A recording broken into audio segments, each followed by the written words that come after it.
Hello बच्चों, कैसे हैं आप? क्या हालचाल आपके?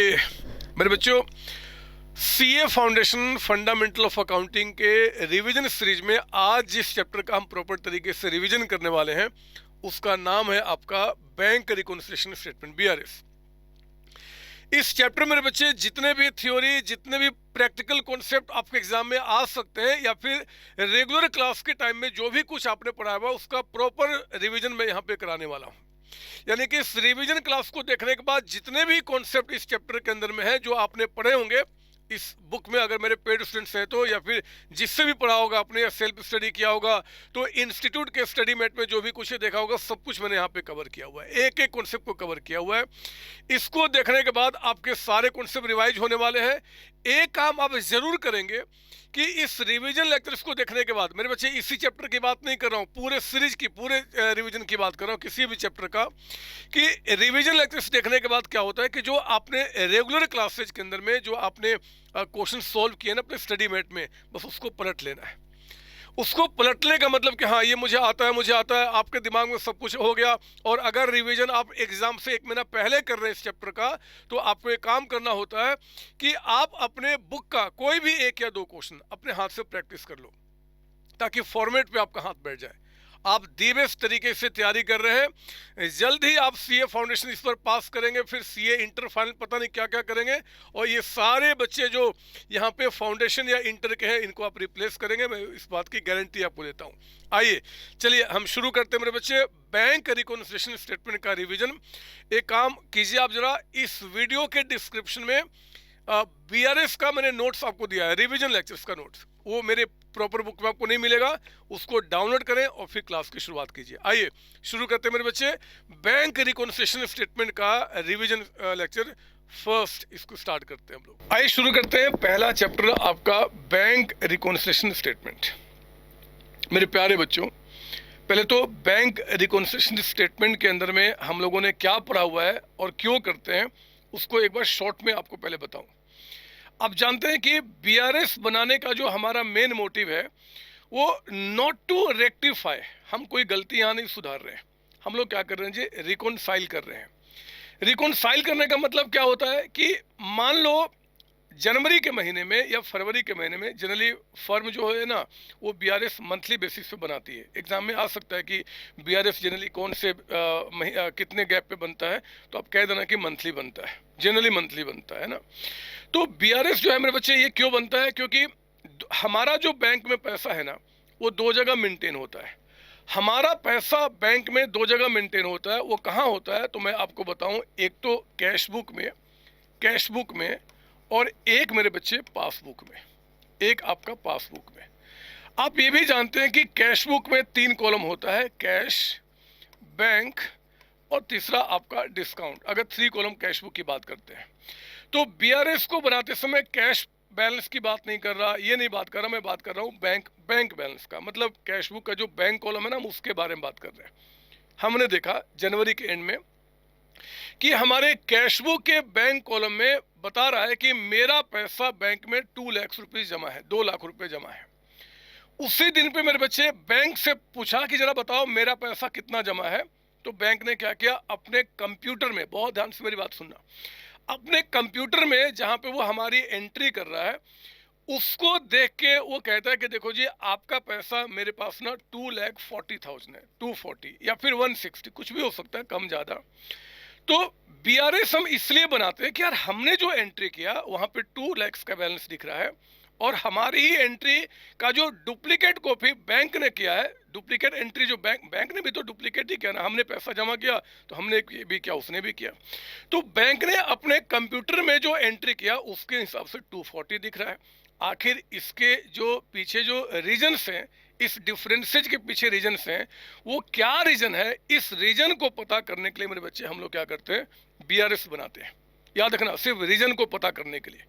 अगर वो रीजन जेन्युइन होगा तो ठीक है सर, जेन्युइन क्या होता है मैं बताऊंगा, और अगर कुछ गलती हुआ होगा तो हम उसको रेक्टिफाई कर लेते हैं, या तो अगर कैश बुक तो हम, या फिर बैंक को बोलते भैया आप रेक्टिफाई कर लो, वो आगे की बात है। बीआरएस बनाने का हमारा मोटिव बस ये चेक करना कि आखिर हमारे बीच में जो डिफरेंसेज है वो क्यों आए हैं।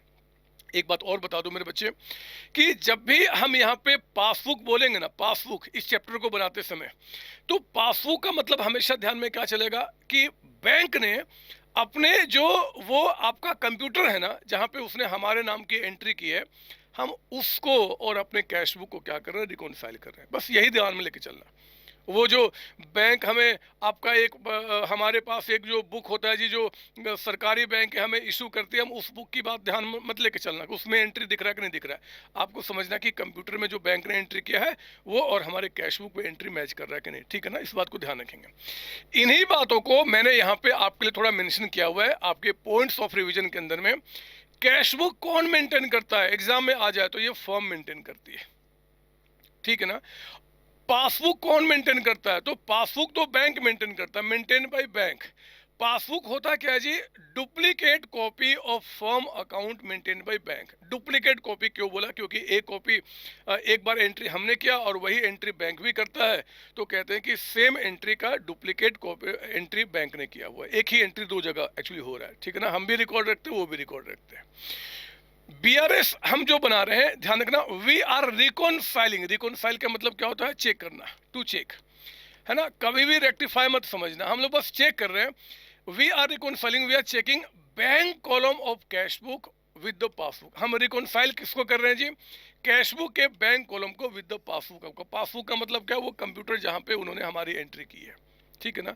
आप जानते हैं कि बीआरएस अगर हमें बनाना है तो फॉर्मेट तो बाद में, लेकिन आपने पढ़ा है, आपने मुझसे या अपने प्यारे प्यारे सर से या फिर सेल्फ स्टडी में कि देखो जी, बीआरएस बनाने के लिए हम स्टार्ट कर सकते हैं या तो कैश बुक के बैलेंस से या फिर पासबुक के बैलेंस से। हम ये भी जानते हैं कि अगर हम कैश बुक के बैलेंस से बढ़ रहे हैं तो लास्ट वाला बैलेंस क्या आएगा, पासबुक वाला आएगा।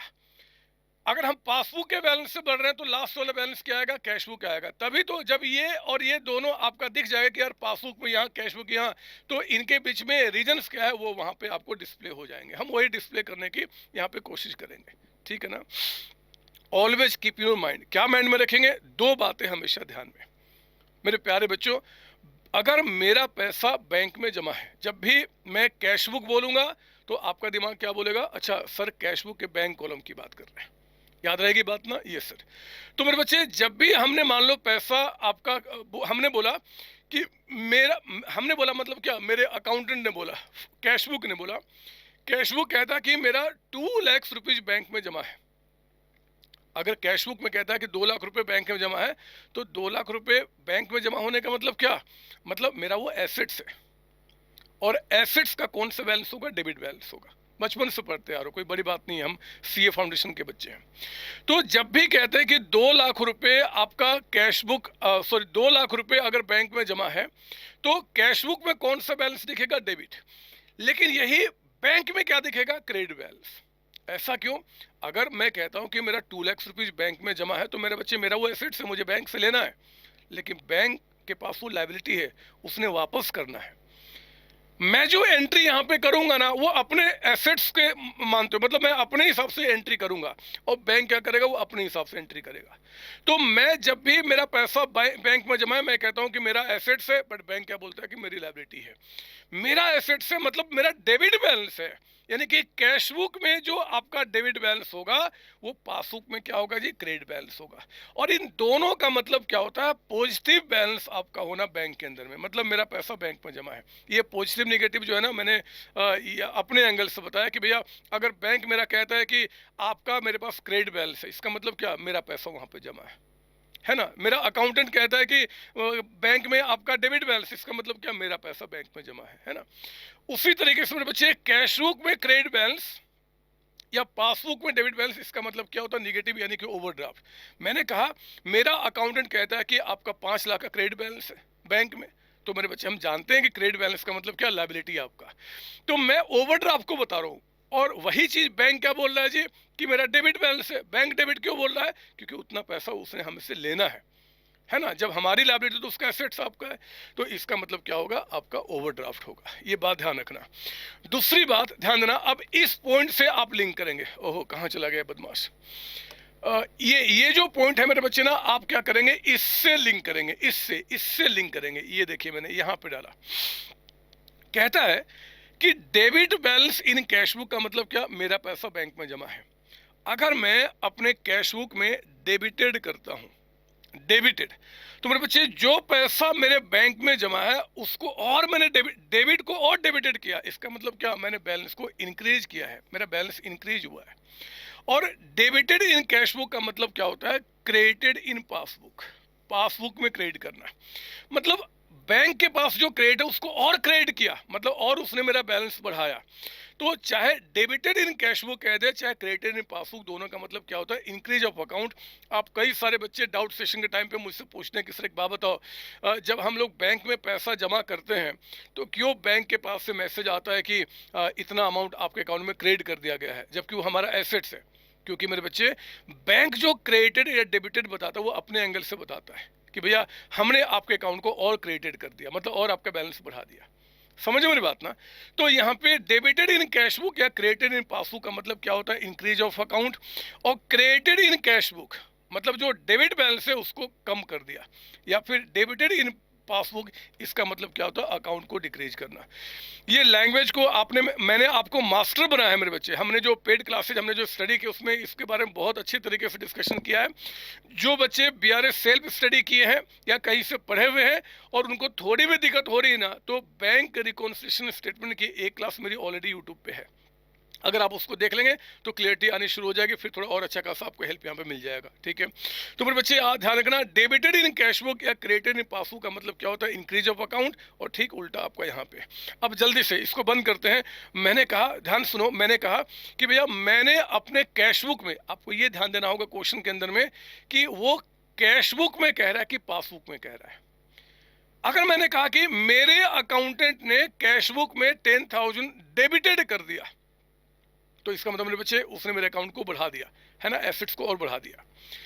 पासबुक में यानी कि बैंक वहीं पे क्या बोलेगा कि 10,000 हमने अकाउंट में क्रेडिटेड कर दिया है ना, यही तो होता है, एंड वाइस वर्सा। तो ये हमारे पास क्या हुआ, एक तो पॉइंट आपको ध्यान में रखना पड़ेगा। और मेरे बच्चे ये 2 लाख एंड 240, 2 लाख एंड 240 के बीच में जो डिफरेंसेज हैं, वो डिफरेंसेज क्यों आए हैं, लाखों करोड़ों अरबों रीजन हो सकते हैं इसके डिफरेंसेज आने के, कोई कुछ भी हो सकता है बच्चे, कुछ भी हो सकता है। लेकिन आपके एग्जाम में जो क्वेश्चंस आएगा उन डिफरेंसेज को मैंने कुछ पॉइंट्स में यहाँ पे आपके लिए रखा हुआ है। ये देखिए मैंने कुछ 10 पॉइंट्स बनाए हैं। इन 10 पॉइंट्स के अंदर में आपको मैंने कोशिश किया है कि जो डिफरेंसेज आते हैं एग्जाम में उनको कंसाइज करूँ। तो चलिए मेरे साथ क्या होगा जी, मैंने एक बड़ा प्यारा सा क्वेश्चन भी अभी रखा हुआ है जहाँ पे मैंने इनके ऊपर में एक अच्छा क्वेश्चन आपके इंस्टीट्यूट के जो आपके बुकलेट है उससे कुछ अच्छे क्वेश्चन को भी यहाँ पर रखा हुआ। हम इसको करके इस चैप्टर को एंड करेंगे। बट एनीवे पहले तो मैं आपको बताऊं ये डिफरेंसेज क्या है, और मेरे साथ साथ करेंगे आप। आपने इसको डिस्क्रिप्शन से डाउनलोड कर लिया होगा या मेरे साइट पे जाके इस नोट्स को डाउनलोड कर लिया होगा, और आप कोशिश करेंगे कि इस नोट्स के सामने ही जो बातें बताऊंगा उसको आप लिखें, ताकि आपको अलग से कोई चीज़ की रिक्वायरमेंट ना आए। ठीक है, अब मेरी बात सुनेंगे, यहाँ पे मेरी बात सुनेंगे। Differences between cash book and passbook, between cash book passbook नहीं, reasons of difference between balances shown in cash book and passbook actually मैं बोलना चाहता हूँ। तो पहला कहता है कि चेक रिसीव्ड, एंटर्ड या फिर डेबिटेड इन कैश बुक। ध्यान से, स्लोली स्लोली, रुक जाओ, रिवीजन है मैं जानता हूं, लेकिन फिर भी थोड़ा सा समय तो दो कम से कम। आप बताओ, चेक हमने रिसीव किया था, मतलब फॉर्म ने रिसीव किया था और कैश बुक में उसको डेबिटेड किया। तो कैश बुक में डेबिटेड करने का मतलब क्या होता है, बैलेंस को बढ़ाना। बोलो ना, अरे डेबिट को डेबिटेड क्या मतलब, क्या बढ़ाया। तो देखो इसका मतलब ये हुआ कि ये रहा हमारा कैश बुक। मैं यहाँ पे कैश बुक छोटा सा बना लूँ आपके लिए, इसके लिए यहाँ पे, और पासबुक आप भी यहीं पे करो ना, ऐसे अच्छा लगेगा आपको। कहता कि चेक हमने कैश बुक में, कैश बुक का मतलब क्या, कैश बुक के बैंक कॉलम में हमने डेबिटेड किया, मतलब मेरे बच्चे कैश बुक में इस चेक की एंट्री हमने कर ली। जब चेक की एंट्री करेंगे तो नो डाउट कि कैश बुक को बढ़ा दिया होगा। लेकिन कहता है but the same has not been deposited into the bank. पता है रियल लाइफ में क्या होता है बच्चे, जैसे ही कोई कस्टमर का चेक मेरे पास आता है ना, तो उस चेक की एंट्री क्या होती है कि मेरी अकाउंटेंट उसी दिन कर लेती है। सर बाद में डिस्काउंट हो गया तो वो बात की बात बाद में, बट अकाउंट्स कहता है यार हम वेट नहीं कर सकते कि चेक जाएगा बैंक के पास, बैंक में पैसा कलेक्ट हो जाएगा तब हम एंट्री करेंगे, ऐसा नहीं होता। रूल क्या होता है कि कस्टमर ने चेक दिया तो गुड फेथ में क्या करते हो आप उसकी एंट्री कर लेते हो कि हाँ जी वो पैसा मेरे पास आ चुका है। तो हम लोग क्या करते हैं कि कैश बुक में एंट्री कर लेते हैं, यानी कि बैंक कॉलम को बढ़ा देते हैं। लेकिन जरूरी नहीं है कि जो आपका चेक है उसको हमने क्या किया, बैंक में जमा कर दिया, ऐसा जरूरत नहीं मेरे बच्चे। होता है कभी भी 3 दिन 4 दिन के बाद चेक आया जी, हमने एंट्री तो कर लिया और उसको हमने अपने क्या बोलते हैं ड्रॉर में रख दिया, भूल गए आपका। 5-6 दिन के बाद हम गए उसको जमा करने के लिए, और हम लोग मतलब कि जो चेक हमारे पास आया था, ये जो डेबिट किया था, मान लो 28 हमने मार्च को किया था, मान लो आपका 28 मार्च को, लेकिन हमने क्या किया कि टिल टिल आपका 31 मार्च तक हमने चेक को बैंक में जमा नहीं किया, और बीआरएस जो हम बना रहे हैं, बीआरएस जो बना रहे हैं वो आपका 31 मार्च को ही बन रहा है, 31 मार्च को। तो उस केस में मेरे बच्चे कंफर्म्ड है कि यहाँ पे उसकी एंट्री दिखेगी बट यहाँ पे नहीं दिखेगी। तो ये एक रीजन हुआ कि आखिर कैश बुक में पासबुक में डिफरेंसेज आने के क्या रीजन है। याद रखना, हम लोग यहाँ पे रीजंस पता कर रहे हैं of differences between cash book and passbook. यहाँ रेक्टिफिकेशन नहीं कर रहे मेरे बच्चे कि ओहो ये तो हमने पाप कर दिया जी, रेक्टिफिकेशन करना चाहिए था, क्यों मतलब वहाँ भी एंट्री कर, हम वो काम नहीं कर रहे हैं। कोई बात नहीं, आज नहीं 4 दिन 5 दिन 10 दिन के बाद जाके चेक जमा हो जाएगा, बट मतलब पता तो होना चाहिए कि आखिर डिफरेंसेज क्यों है, तो वही बात कर रहे हैं आपका। दूसरा कहता है, याद रखना, इसका मतलब कि कैश बुक अप, और ये लिखना मेरे बच्चे, क्योंकि आगे जो आपको मैंने क्लास में, पेड क्लास में भी जो आपको इस चैप्टर का सबसे सिंपल तरीका आपको बताया हुआ है वो इसी के ऊपर बेस्ड बताया हुआ है, तो आप सबको यही चीज लेके चलना है। कहता है कि आगे cheque received has been deposited into the bank and पहले यहाँ पे चेक हमने रिसीव किया था और हमने उसको बैंक में जमा कर दिया, तो मेरे बच्चे cash book and passbook, cash book passbook, जब चेक हमने जमा कर दिया तो कैश बुक हमारा क्या हो चुका, अप हो चुका है। लेकिन कहता है कि but the cheque has not been realised and the bank has not given credit to the customer. मतलब चेक हमने जमा, पहले वाले में तो चेक जमा ही नहीं किया था, इसमें चेक जमा किया, लेकिन ऐसा नहीं होता मेरे बच्चे कि चेक आपने जमा किया और बैंक एंट्री कर देगा, आपके अकाउंट को बढ़ा देगा ना, वो बदमाश नहीं है। वो तो पहले क्या करता है कि जो चेक आपने दिया है वो उस चेक को लेकर आपका कंसर्न बैंक में जाएगा, वहां से पैसा अपने अकाउंट में ट्रांसफर कराएगा आपके नाम पे और फिर एंट्री करता है। तो हो सकता है कि ये जिस दिन आप बीआरएस बना रहे हो उस दिन तक चेक आपने बैंक में जमा कर दिया, यानी कि कैश बुक अप हो चुका है, लेकिन बैंक ने आपके अकाउंट में अभी तक क्रेडिट नहीं किया, तो पासबुक आपका नीचे है।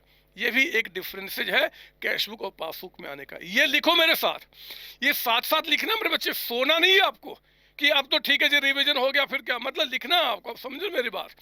तीसरा सुनो, चेक इशूड टू क्रेडिटर्स और सप्लायर, चेक हमने इशू किया, चेक इशू मतलब क्या, क्रेडिटर्स को हमने चेक दिया। तो मेरे बच्चे अगर मैं किसी को चेक दूंगा कि जाओ जी ये लो चेक, आप जाओ मेरे अकाउंट से पैसा निकाल लेना, जिस दिन चेक इशू करते हैं ना हम उसी दिन क्या करते हैं, कैश बुक में एंट्री कर लेते हैं। हम लोग यहाँ पे कैश बुक को क्या करते हैं, क्रेडिटेड, याद रखना, कैश बुक में क्रेडिटर का मतलब कि कैश बुक के बैलेंस को कम करना। लेकिन जिसको हमने चेक दिया था हो सकता है कि जिस दिन बीआरएस बना रहे हैं उस दिन तक अभी हमारे अकाउंट से उसने पैसा ना निकाला हो। तो मेरे बच्चे अगर पैसा नहीं निकाला तो नॉट प्रेजेंटेड फॉर पेमेंट, यानी कि पासबुक में कोई एंट्री है ही नहीं, तो कैश बुक आपका नीचे दिखेगा, पासबुक वहीं पे दिखेगा। मैं बार बार कह दूं ये रिवीजन क्लास है, लेकिन मेरे बच्चे ये रिकॉन्सिलेशन है, ये रेक्टिफिकेशन नहीं है। रिकॉन्सिलेशन के अंदर में क्या होता है जी कि कैश बुक आपका डाउन हो गया बट पासबुक आपका वहीं पे है। सुनना मेरी बात ना, कैश बुक आपका डाउन हुआ है बट पासबुक आपका वहीं पे है, क्योंकि यहाँ पे आपका, यहाँ तो हमने कम कर दिया बट यहाँ पे कोई एंट्री नहीं किया है, ठीक है। Fourth, bank charges debited bye the bank, किसने डेबिट किया, बैंक ने। जरा बताओ, बैंक ने हमारे अकाउंट से डेबिट किया, इसका मतलब क्या सर, आपने कहा कि पासबुक में क्रेडिट का मतलब कि हमारे बैलेंस को बढ़ाना, डेबिटेड का मतलब घटाना, उल्टा हो जाएगा।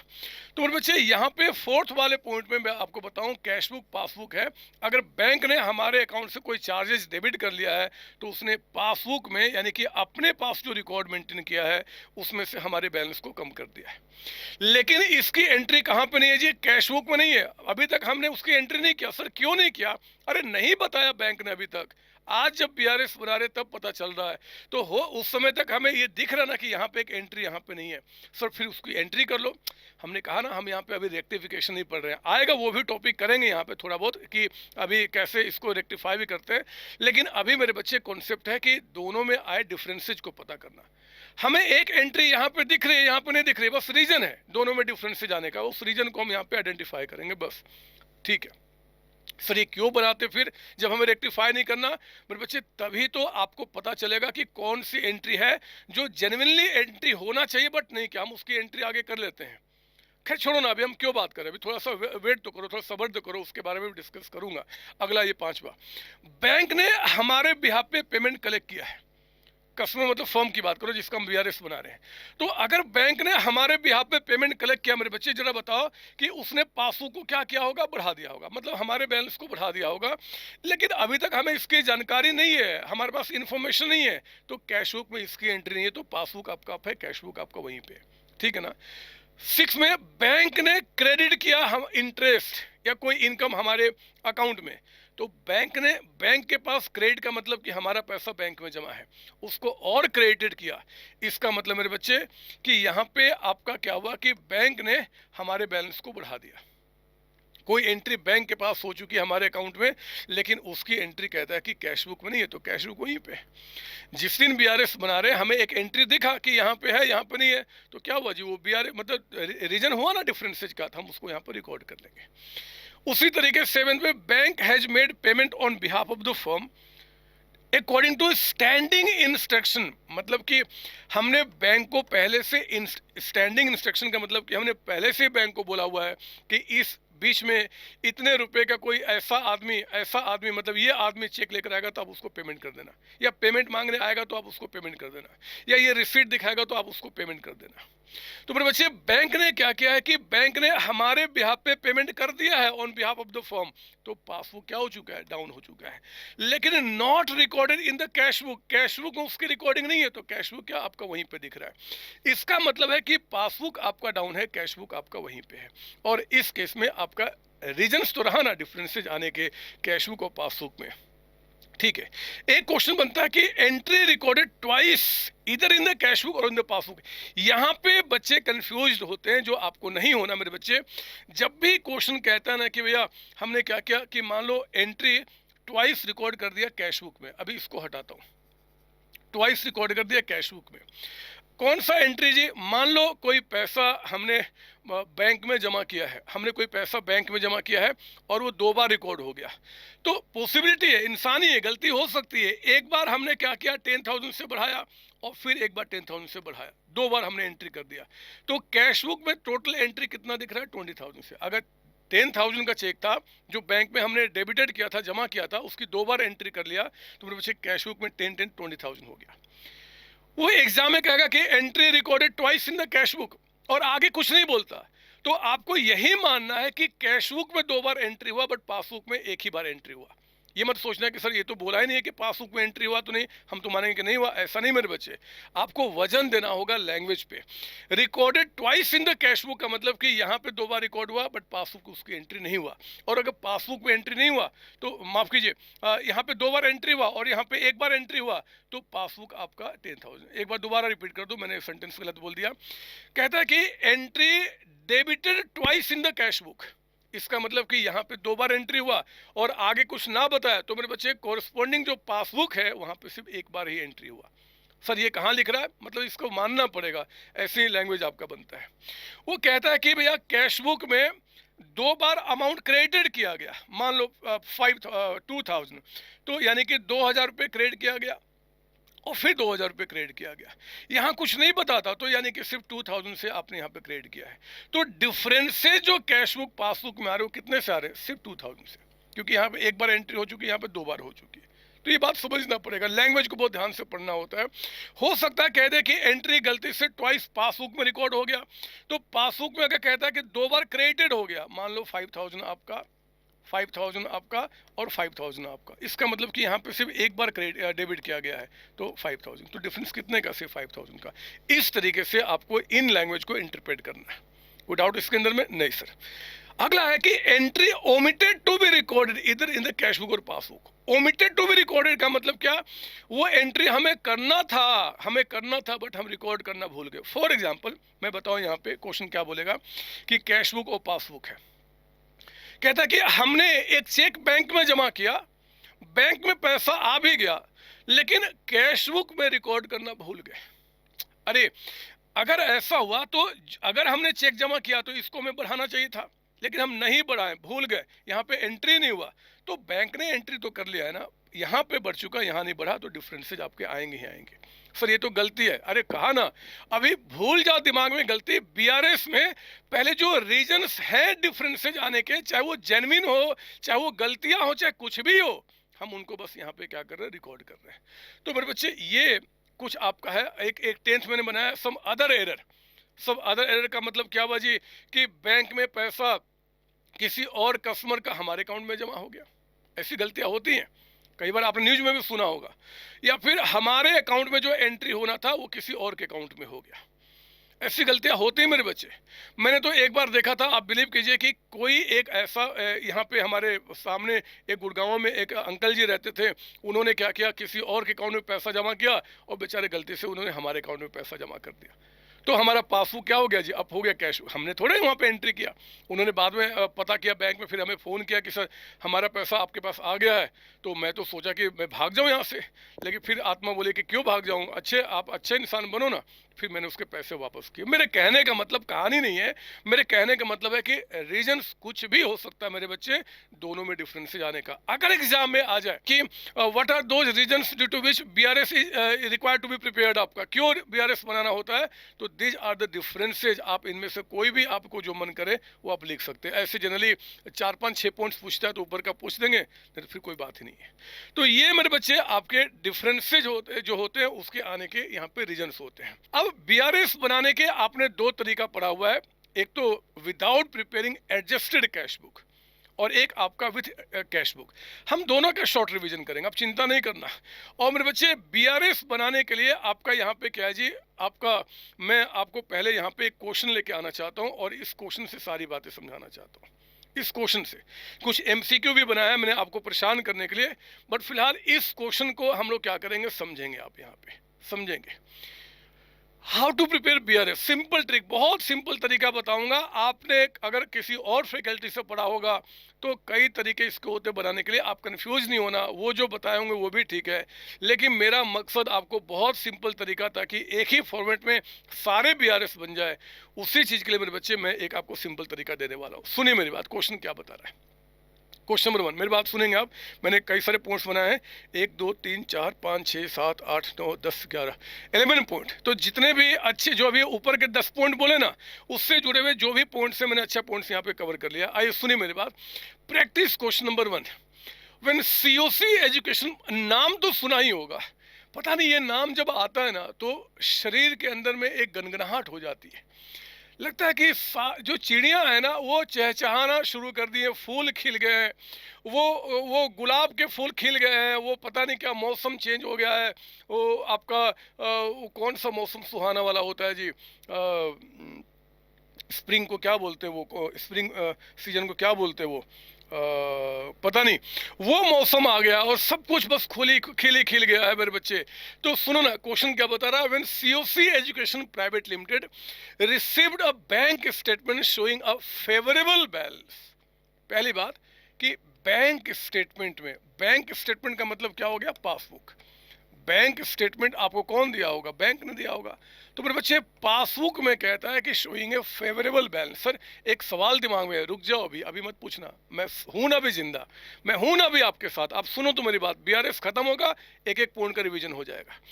When COC एजुकेशन कहता है private limited received a bank statement showing a favourable balance of 10,39,000 for the period ending on 30 जून 2021। याद रखना एग्जाम में आ जाए बीआरएस कैसे बनता है जी, तो बनने को तो आप वीकली बना लो, डेली बना लो, आपकी मर्जी। बट मेरे बच्चे फर्म जनरली क्या करती है, मंथली बनाती है, ईयरली भी नहीं बनाती, क्वार्टरली भी नहीं। तो एग्जाम में अगर एमसीक्यू क्वेश्चन आ गया, ऑप्शन आ गया, तो क्या बोलेंगे, आपका मंथली बनता, मंथली आपका बनता है, ठीक है ना।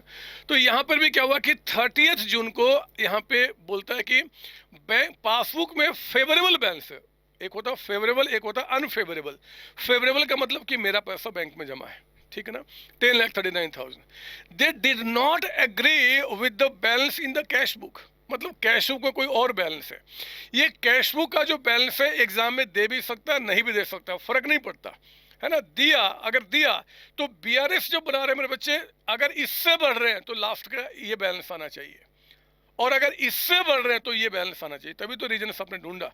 अगर आपका ये बैलेंस नहीं दिया, इसका मतलब कि ये पता करना है कि इसका बैलेंस कितना शो हो रहा होगा और रीजंस क्या है। And examination of the cash book and passbook disclose the following. अब इतने सारे पॉइंट्स है मैं एक काम करता हूँ, मुझे यहाँ पे छोटा करके, मैं मानता हूँ कि ये आपके पास होगा, और मैं इधर आपको इस साइड में BRS बनाता हूँ। ये देखिए BRS बनाने का फॉर्मेट क्या होता है, सुनेंगे मेरी बात। यहाँ पे सॉल्यूशन करो, मेरे साथ साथ करो ना, साथ साथ करो प्रैक्टिस क्वेश्चन 1 का।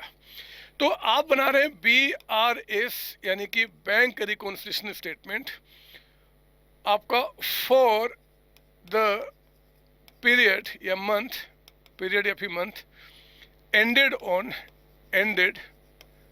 ऑन कब ये बना रहे जी हम लोग 30th जून 2021, 30th जून 2021 मेरे बच्चे, इस दिन का हम लोग क्या करें BRS बना रहे हैं। तो ये लो आप जरा यहाँ पे हमने रेडी किया, ये रहा हमारा BRS का फॉर्मेट।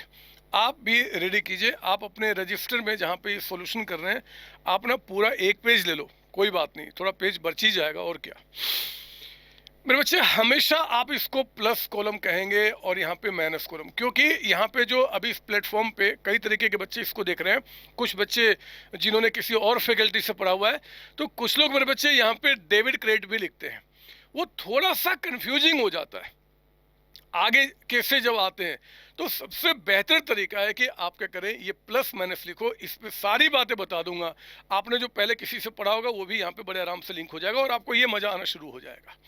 तो पहले बताओ, ये बैलेंस है ना, फेवरेबल का मतलब क्या, ये बैलेंस है। मैं लिख देता हूँ यहाँ पे बैलेंस, ये बैलेंस है एज पर किसके मुताबिक बता रहा है जी, पासबुक। तो एज पर पासबुक मैंने लिख दिया। आप कसम खा लो कि चाहे वो पासबुक हो चाहे वो कैश बुक हो, अगर वो बैलेंस है, बैलेंस का मतलब क्या, फेवरेबल। जब भी फेवरेबल होगा तो मैं लिखूंगा बैलेंस, या फिर फेवरेबल भी लिख सकते हो, और जब ये अनफेवरेबल होगा तो मैं लिख दूंगा अनफेवरेबल या फिर ओवरड्राफ्ट। तो फिलहाल बैलेंस है, अभी ज़्यादा मत सोचना, फटाफट 1039। जब भी फेवरेबल होगा तो मैं इसको क्या करूंगा, यहाँ पे लिखूंगा 1039 पे। सर अगर ये कैश बुक का होता था तो भी मैं यहीं पे लिखता। किसी के मुताबिक, चाहे कैश बुक हो चाहे पासबुक हो मेरे बच्चे, अगर बैलेंस आपका फेवरेबल है तो हम क्या करेंगे, प्लस कॉलम में लिखेंगे, ठीक है ना। 1039 आपका। अब शुरू करता हूँ, point number A, a deposit of 3,09,000 on 29th जून। ध्यान दो, जिस दिन BRS बना रहे हो ठीक उसके 2 दिन पहले आपने एक डिपॉजिट किया, मतलब बैंक में पैसा जमा किया है, लेकिन बैंक ने had not been credited by the bank. Bank ने 1 जुलाई तक, हम BRS कब बना रहे 30 जून को, अभी तक हमारे अकाउंट में क्रेडिट नहीं किया। तो इसका मतलब कि पॉइंट नंबर ए जो आपका है वो कहता है मेरे बच्चे कि आपका चेक या फिर अमाउंट कुछ भी आपका लिख दीजिए यहाँ पे, अमाउंट हमने डिपॉजिट किया था, डिपॉजिटेड अमाउंट डिपॉजिटेड, मैं क्या लिख रहा हूँ, डिपॉजिटेड बदमाश, अमाउंट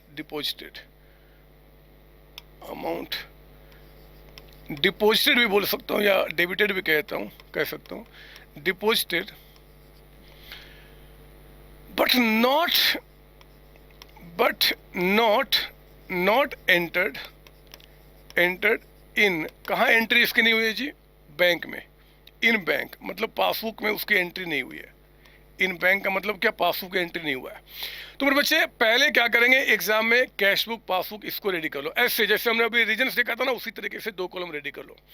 अगर हमने अमाउंट डिपॉजिट कर दिया है, इसका मतलब कि हमारे अकाउंटेंट ने कैश बुक में इसकी एंट्री कर दी होगी, तो कैश बुक अप हो चुका है। लेकिन बैंक में अगर वो एंटर नहीं हुआ तो बैंक ने अभी उसकी एंट्री नहीं की है। कितना अमाउंट आपको बता रहा है यहाँ पे जी, अमाउंट बता रहा है कितना, 3,09,000। कोई बात नहीं, अब सुनो, हमने आपको क्या बताया है BRS बनाने के लिए। पहले आपको हमेशा कैश बुक पासबुक को इस तरीके से आपने डिराइव कर लेना है। फिर आपका ध्यान कहाँ जाएगा, यहाँ पे, कि यहाँ पे किसका आपने नाम लिखा है, तो हमने यहाँ पे पासबुक का नाम लिखा है। तो बच्चे जिसका भी नाम आपने लिखा है ना, हम इसमें उसी में चेंज कर सकते हैं। मतलब अगर आपने यहाँ पासबुक लिखा है तो हम पासबुक में ही चेंज करेंगे, और चेंज ऐसे करेंगे कि वो हमारे कैश बुक के पास आ जाए। तो अब देखो ना, कैश बुक ऊपर है और पासबुक नीचे है, तो हमें क्या करना होगा, इसको और ऊपर करना पड़ेगा, ये ऊपर, तब इसके बराबर आएगा। ऊपर का मतलब कि ऐड करना, ऊपर जब भी होगा ना कि मतलब अगर इसके बराबर आने के लिए अगर आपको ऊपर जाना पड़ा तो हमें क्या करना होगा, प्लस करना होगा, प्लस करना होगा। तो प्लस करने का मतलब कि प्लस कॉलम लिखना, प्लस कॉलम में कितना अमाउंट, 3,09,000। तो आपने क्या करना है, यहाँ पे 3,09,000 से एंट्री कर देनी है प्लस कॉलम में। ये लीजिए 3,09,000। सर दोबारा समझा, अरे क्या समझाना, रिवीजन क्लास से बदमाश। फिर भी सुनो मैं बताता हूँ। कैशबुक आपका अप हो चुका है, पासबुक आपका नीचे है। आप कसम खा लो कि जब भी बीआरएस बनाओगे तो जिसका नाम आपने लिखा है उसी में चेंज करेंगे, और चेंज हमें इस तरीके से करना है कि वो आपके कैशबुक के बराबर आ जाए। तो मेरे बच्चे पासबुक आपका यहाँ है, और अगर कैशबुक यानी यहाँ पहुँचना है तो हमें क्या करना होगा, ऊपर जाना होगा। जब भी आपकी आत्मा कहती है कि ऊपर जाना होगा, ऊपर मतलब भगवान के पास नहीं, इसके बराबर, तो ऊपर का मतलब कि प्लस करना होगा। नीचे जाना होगा तो बोल देना कि माइनस करना होगा। सर हम लोगों ने कुछ और भी पढ़ा है, अरे छोड़ो ना यार, सब यही है। आप देखना किसी भी तरीके से करोगे तो यही होगा आपका। और हाँ, ये जो बोल रहा हूँ ना कि जिसका बैलेंस होगा उसी में चेंज कर सकते हो, एक्चुअली चेंज नहीं करना है, क्योंकि चेंज करना हमारा काम ही नहीं है। बीआरएस बनाते समय हम तो बस रीजन्स को ढूंढ रहे हैं। तो रीजन्स को ढूंढते समय वो आपका जो रीजन प्लस कॉलम में आएगा कि माइनस कॉलम में आएगा, इसको डिसाइड करने के लिए मेरे बच्चे ये तरीका फॉलो करते हैं आपका, सिर्फ ये रीजन पता करने के लिए। बी पॉइंट पे आता हूँ। बी पॉइंट पे अगर आपको दिक्कत तो यहाँ समझ लो। आई चेक करेंगे बी पॉइंट क्या बता रहा है, सुनेंगे आप ध्यान से। On 30th March 2021 the company had entered into hire purchase agreement. Sir ये हायर परचेज एग्रीमेंट क्या होता है मेरे बच्चे? हायर परचेज का मतलब होता है सिंपली आपका इंस्टॉलमेंट पे। इसका डिटेल आप इंटर में पढ़ेंगे हायर परचेज के बारे में, लेकिन फिलहाल समझना कि आपने कोई सामान परचेज किया है इंस्टॉलमेंट बेसिस पे। कहता कि company had entered into hire purchase agreement to pay by bank order a sum of 3 lakhs on 10th day of each month commencing from April. मेरे बच्चे अप्रैल से हर एक 10th को, यानी कि आपका 10th अप्रैल हो गया, 10th अप्रैल हो गया, अप्रैल 10th मई हो गया, 10th मई, 10th जून है ना, 10th जून, ऐसे करके हर एक महीना 10th को आपको 3-3 लाख रुपए के इंस्टॉलमेंट पे करने थे। कहता है कि बैंक को आपने ऑर्डर दे दिया है, कि मतलब बैंक को बोल दिया कि ठीक है जी आप पेमेंट कर देना, लेकिन कहता है कि no entries has been made in the cashbook. इसकी कोई एंट्री अभी तक कैशबुक में नहीं है। ध्यान से, नो एंट्रीज, एंट्रीज मतलब आज तक जितने भी पेमेंट हुए ना उसकी कोई एंट्री कैशबुक में है ही नहीं।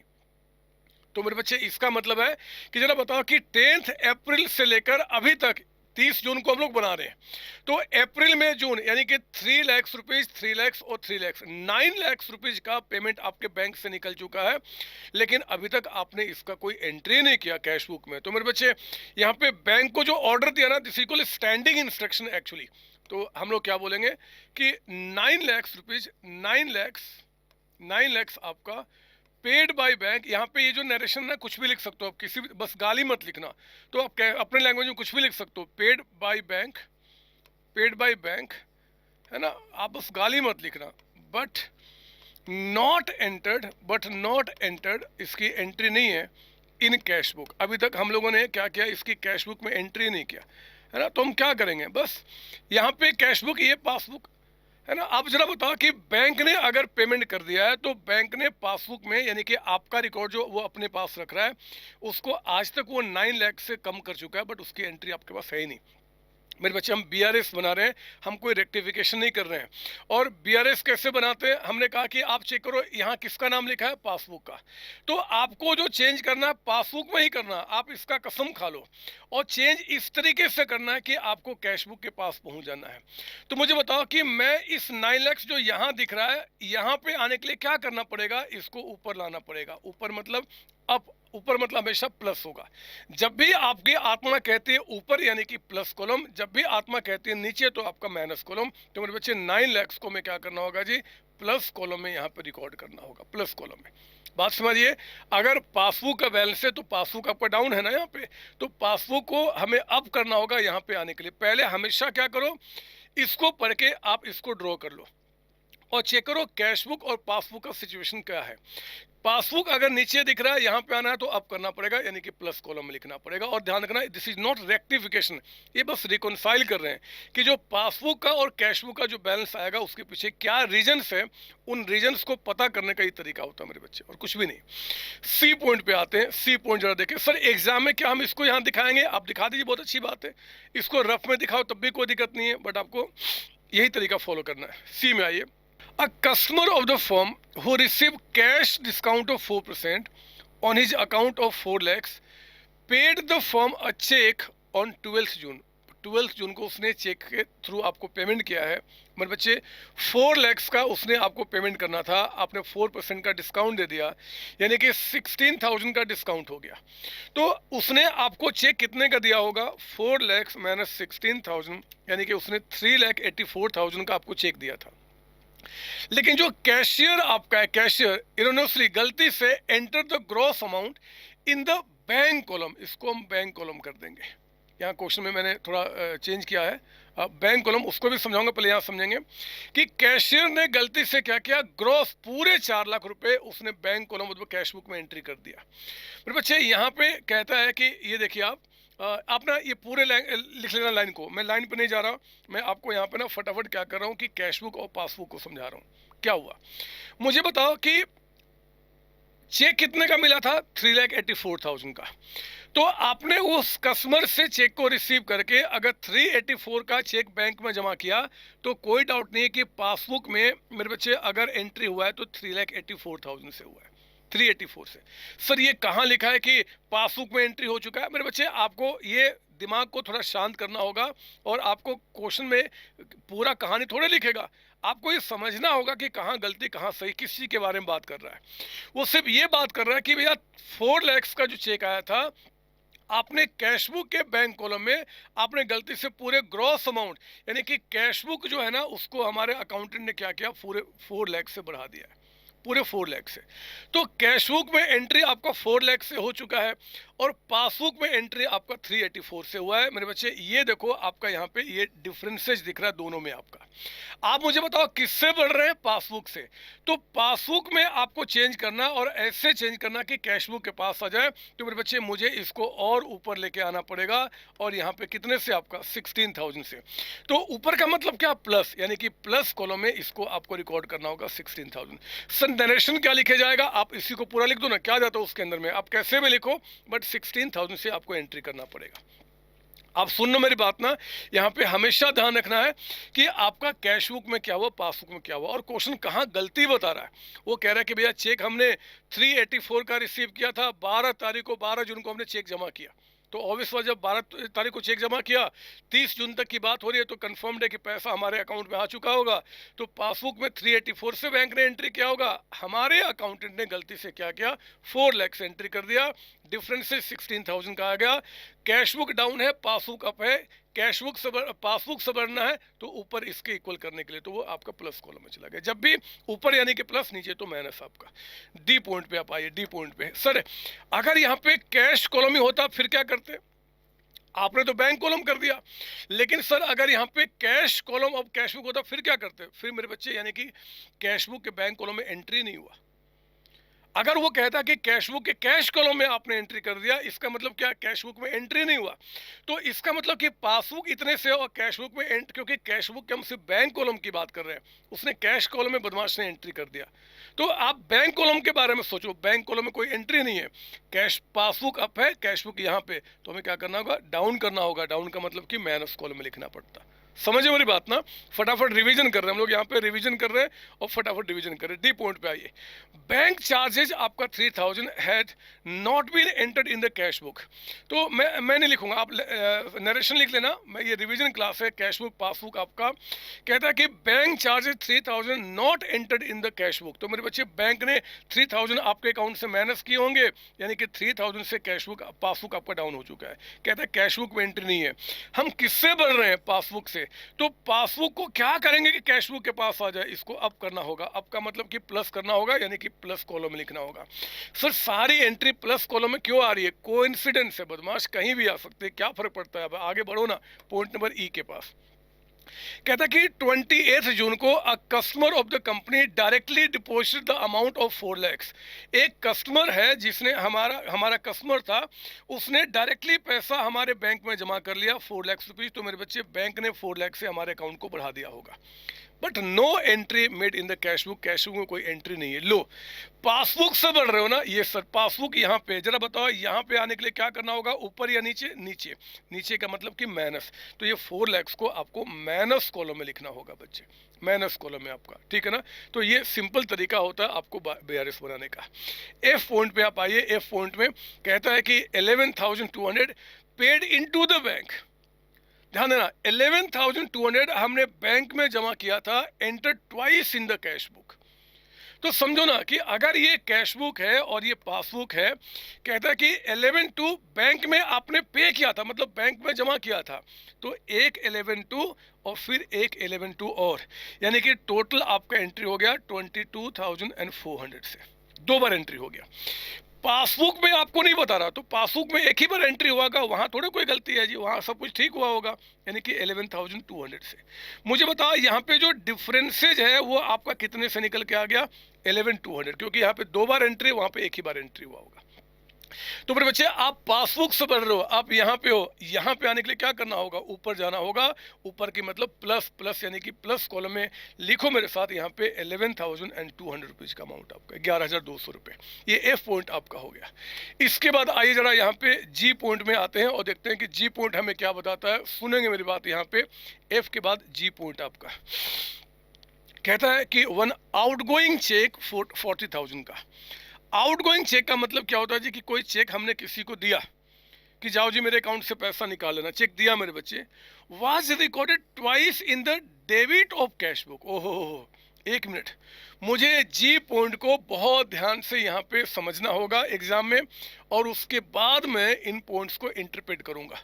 सुनिए मेरी बात, पहले मैंने लिख दिया यहाँ पे, इस पर लाल अक्षरों से लिखूंगा, आप चाहे कुछ भी करें। एक कैश बुक और ये पासबुक।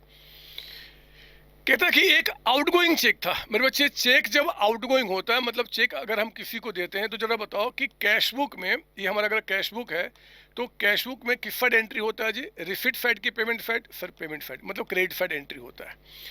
तो 40,000 का अगर मान लो हमने चेक किसी को दिया, तो कैश बुक के क्रेडिट साइड में एंट्री होना चाहिए था, लेकिन इस बदमाश ने डेबिट साइड में एंट्री कर दिया, वो भी ट्वाइस, मतलब यहाँ पे 2 बार एंट्री कर दिया। मतलब 40,000 की एक एंट्री, कितनी सारी गलतियां, और 40,000 की एक एंट्री और ये कर दिया मेरे बच्चे। अब हम इसको रेक्टिफाई करें, माफ कीजिए रिकॉन्साइल करेंगे, रेक्टिफाई नहीं। तो आपको बताना होगा कि इन दोनों का सिचुएशन क्या है। अगर कोई आउटगोइंग चेक है तो यहाँ कोई गलती बता रहा क्या? नहीं सर। तो यहाँ तो आपने क्या किया होगा, आपके अकाउंट से पैसा निकला होगा, और पैसा कितना निकला होगा? 40,000, है ना बच्चे? 40,000 का चेक था। लेकिन मजे की बात है कि कैश बुक में डाउन करने के बजाय 2 बार आपने क्या किया, यहाँ पे अप कर दिया 40, यानी कि टोटल कितना? 80,000 से। ये सिचुएशन हो गया। बोलो ना, समझो मेरी बात ना? ये सर। तो अब मुझे बताओ, जब आप बीआरएस बना रहे हो तो आप किससे बढ़ रहे हो? पासबुक से। पासबुक कहाँ है? यहाँ पे है। आपको पहुंचना कहाँ है? यहाँ पे पहुंचना है।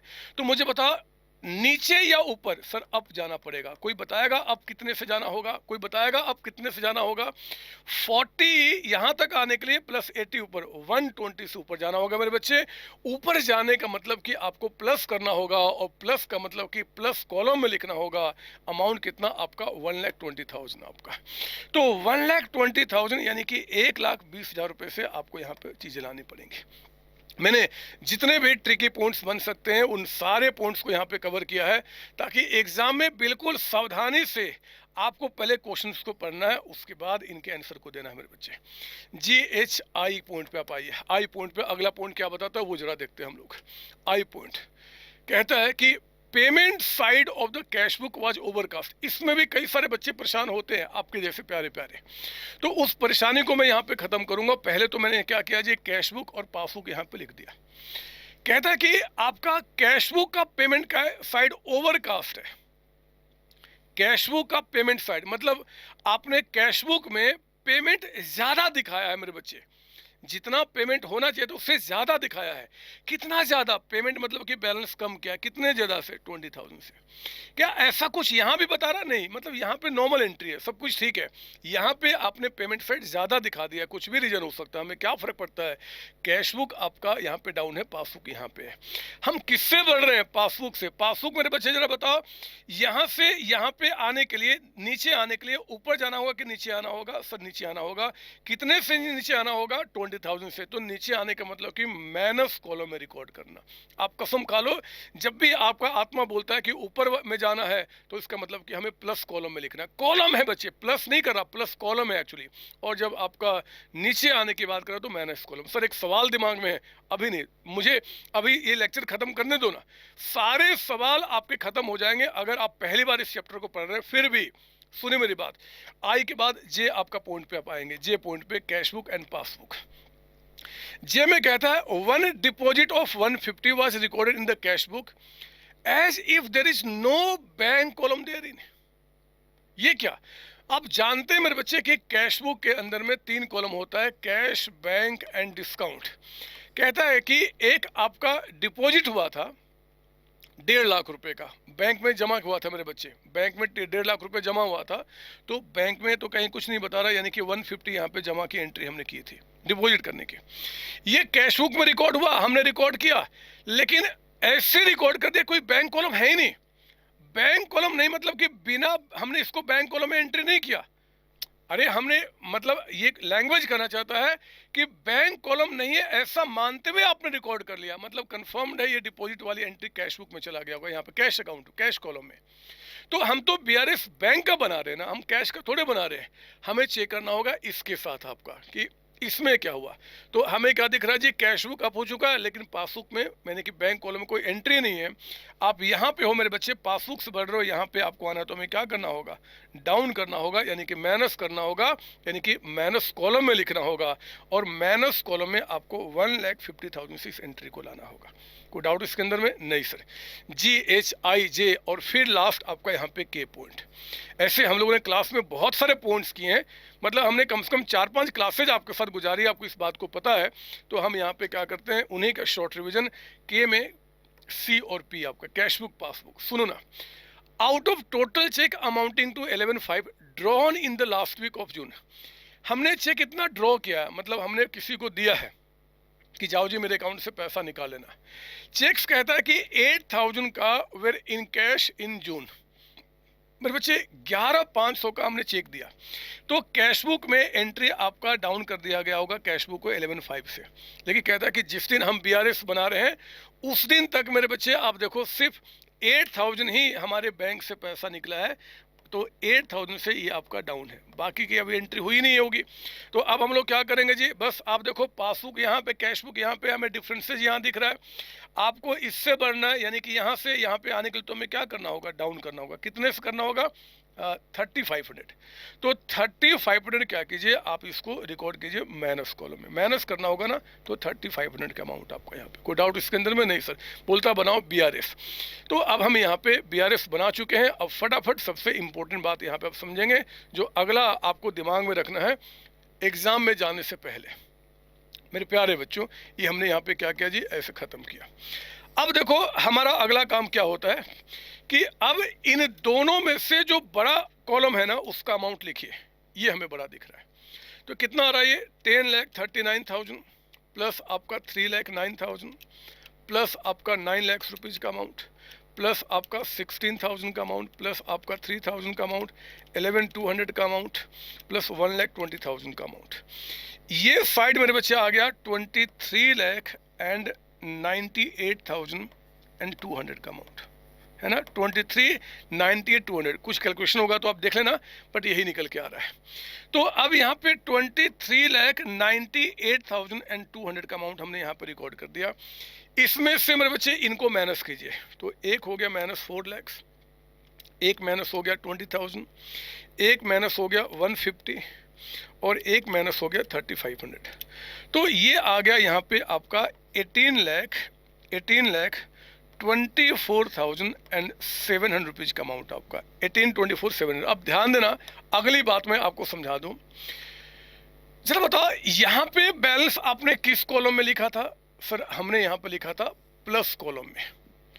फिर बच्चे अगर आपका यहाँ प्लस तो यहाँ पे माइनस कॉलम में अगर आ गया, यानी कि अगर अपोजिट साइड में अगर आपका बैलेंस आता है अपोजिट साइड में, तो ध्यान रखना। अब पहले रुक जाओ, पहले मैं इससे बता दूं, अगर यहाँ पे एज पर पासबुक था ये बैलेंस, तो ये जो बैलेंस होगा ना, हम इसे कहेंगे as per cash book. As per cash book है ना, इस बात को ध्यान रखना। अगर ये बैलेंस पासबुक के मुताबिक तो ये क्या होगा? Cash book. अब यहाँ पे हमें एक परेशानी होती है कि यार ये तो चलो फेवरेबल बैलेंस है, बट ये कौन सा बैलेंस है, फेवरेबल या कि ओवरड्राफ्ट? क्योंकि कुछ भी हो सकता है बैंक में आपका बैलेंस। तो मेरे बच्चे हम इसको इस तरीके से समझे हुए पहले से कि अगर आपका कोई बैलेंस यहाँ दिख रहा है इस कॉलम में प्लस में, और आपका ये आ जाए आपका माइनस में, अगर यहाँ पे प्लस में और यहाँ पे माइनस में, मतलब कि जहाँ पे आपने ये बैलेंस लिखा अगर उसके अपोजिट साइड में आपका बैलेंस आता है, तो जो बैलेंस आपका यहाँ पे है ना वही बैलेंस यहाँ कहा जाएगा, यानी कि ये भी आपका कहा जाएगा balance as per cash book. मतलब ये बैलेंस एज पर पासबुक है तो ये क्या हो गया? Balance as per cash book हो गया, है ना। मैं इसको एक बार आपको याद दिला दूं हमने कैसे पढ़ा हुआ है। ये देखिए आप यहाँ पे, ये हमारा दो कॉलम है, ये हमारा प्लस कॉलम और ये हमारा माइनस कॉलम। याद रखना ये कॉलम के नाम है बच्चे, प्लस माइनस और कुछ भी नहीं। अगर आपने क्या किया, यहाँ लिखा हुआ है बैलेंस, अगर balance as per cash book है ना। अब मैं आपको समझा रहा हूँ, ये चीज़ें हम लोगों ने पढ़ा हुआ है। अगर ये balance as per cash book है तो बैलेंस कहाँ लिखा हुआ है? प्लस कॉलम में। अगर ये balance as per cash book है और लास्ट में ये सब कुछ करने के बाद बैलेंस अगर आपका यहाँ पे आता है मेरे बच्चे, यहाँ पे आता है, तो अगर ये कैश बुक है तो इसको क्या बोलेंगे? As per passbook. As per passbook, as per passbook. और अगर ये अपोजिट साइड बैलेंस आएगा, मतलब प्लस तो यहाँ पे आपका माइनस में, अगर ये अपोजिट साइड आएगा तो सेम टाइप ऑफ बैलेंस को बताएगा।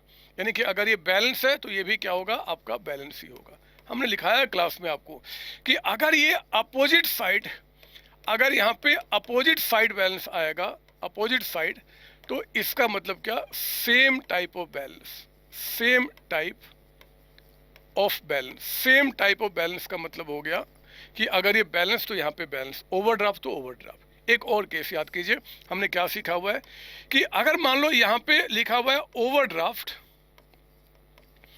As per cash book, cash book है ना, ये प्लस कॉलम और ये माइनस कॉलम, ये माइनस कॉलम। बैलेंस जब भी होगा मेरे बच्चे, चाहे वो कैश बुक के मुताबिक हो चाहे पासबुक के मुताबिक हो, हम कहाँ लिखते हैं? प्लस कॉलम में लिखते हैं।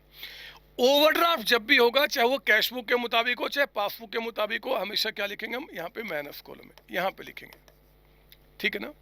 तो अगर मान लो overdraft as per cash book था यहाँ पे, और सारा चेक करने के बाद जो लास्ट में बैलेंस आ रहा है वो अगर आपका यहाँ पे आ रहा है, यहाँ पे, तो ये अगर एज पर कैश बुक है तो इसको क्या बोलेंगे हम लोग? As per passbook. इसको क्या बोलेंगे? एज पर पासबुक, ठीक है ना। ये ओवरड्राफ्ट है तो इसको क्या बोलेंगे? तो यही बस देखना आपने, क्या बैलेंस अपोजिट साइड में आ रहा है? ये सर, यहाँ पे आपका माइनस में तो यहाँ पे प्लस में। तो जब भी अपोजिट साइड आएगा तो सेम टाइप ऑफ बैलेंस, यानी कि अगर ये ओवरड्राफ्ट है तो इसको भी क्या बोलेंगे हम जी? ओवरड्राफ्ट ही कहेंगे, ओवरड्राफ्ट। यही तो सीखा बच्चे, बोलो ना, यही सीखा हमने ना। ये सर, तो बस यही छोटी छोटी बातें आपको ध्यान रखनी है। जल्दी से अगले का जवाब दो मेरे ऐसे लिखने के पहले। ये लीजिए, मैंने यहाँ पे दो कॉलम बनाया, एक आपका प्लस और एक आपका यहाँ पे माइनस, ठीक है ना। अगर मैं यहाँ पर लिखता हूँ जी, मान लो बैलेंस, अगर मैं लिखता हूँ बैलेंस एज पर किसका लिख दूँ? चलो मान लो पासबुक, कुछ भी हो सकता है। तो बैलेंस होने का मतलब क्या? प्लस कॉलम में। जब भी बैलेंस कहेगा तो कहाँ लिखा जाएगा? प्लस, किसी के मुताबिक बैलेंस हो। और मेरे बच्चे सब कुछ चेक करने के बाद लास्ट में भी बैलेंस आपका क्या हो जाए कि इसी कॉलम में आ जाए, इसी कॉलम में। जैसे ये आपका है ना यहाँ पे, वो अगर यहाँ पे आ जाए तो फिर क्या करेंगे? तो एक तो पक्का है कि अगर ये एज पर पासबुक है तो इसको क्या बोलेंगे हम लोग जी? As per cash book. इसको हम क्या बोलेंगे? As per cash book. इसमें कोई डाउट नहीं सर। अब ये बैलेंस है तो यहाँ पे क्या होगा? अब मुझे बताओ कि क्या ये जो बैलेंस आ रहा है अपोजिट साइड में आ रहा है कि सेम साइड में आ रहा है? सर सेम साइड में। तो मेरे बच्चे अगर बैलेंस आपका सेम साइड में आता है, सेम साइड में, इसका मतलब ये अपोजिट बैलेंस को बताएगा।